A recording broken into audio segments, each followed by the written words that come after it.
Hvernig virka líkindatré þegar við skilum ekki? Hvað eru margir litir? Jú, þeir eru 2 muniði og ég gæti skrifað grænn og ég gæti skrifað rauður. Ef ég dreg grænan, þá eru áfram 2 valmöguleikar og ef ég dreg rauðan, þá eru áfram 2 valmöguleikar. Ég fæ annarkvort grænan eða rauðan. En hver eru líkurnar? Ef ég dreg í upphafi, þá eru 3 grænir af 7. 1, 2, 3, 4, 5, 6, 7. Og hér eru 4 af 7. En nú kemur vandamálið. Hvað ef ég dreg grænan? Það er 1 grænn farinn. Þá er ekki nema 2 af 6 sem ég get stytt yfir í 1 af 3. Því það fór 1 grænn, það eru bara 2 eftir og það eru bara 6 kúlur eftir því ég er ekki að skila í þessu tilfelli. Rauðu er hins vegar 4 af 6 sem eru þá 2 af 3. Stytta strax.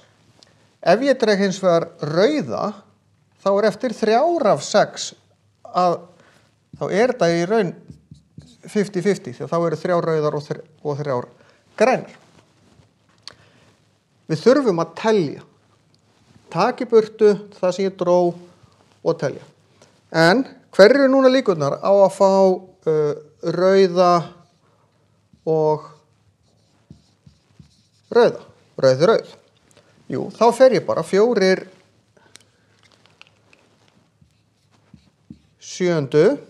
sinnum og þýðir sinnum muniði og aftur rauð hálfur sem eru 4 af 14 sem ég stytti niður í 2 7. Og ef ég á að skilja sig fyrir tugabrót eða prósent þá get ég sjálfsögðu gert það með því að slá þetta inn í vasareikni. Margfalda svo sinnum 100 til þess að fá prósentið. En ef ég ætla að gera mismunandi, hvað þá? Jú, það væri rauð og eða og rauð. Og þegar við setjum tölurnar inn, rauð í upphafi eru 4 7. Og svo græn hálfur eða græn fyrst 3 7. og rauð þá í seinnaskipti sem eru þá 2 3. Sjáðu, þetta er ekki sömu tölur. Og þýðir sinnum eða þýðir plús. Og ég get fengið hér 4 7. sem voru 2 7. Þetta er í raun sambarilegt þessu hér. Plús, hér stytti ég út þristana. Þetta eru líka 2 7. Þó svo þetta sé ólíkar tölur. Þannig að þetta eru 4 7. Líkurnar á að fá annað hvort fyrst rauða og svo græna eða græna og svo rauða. Því þannig er ég að leita hvernig er að fá mismunandi á litin. Og aftur ég get náttúrulega fært þetta yfir í tugabrót eða prósent.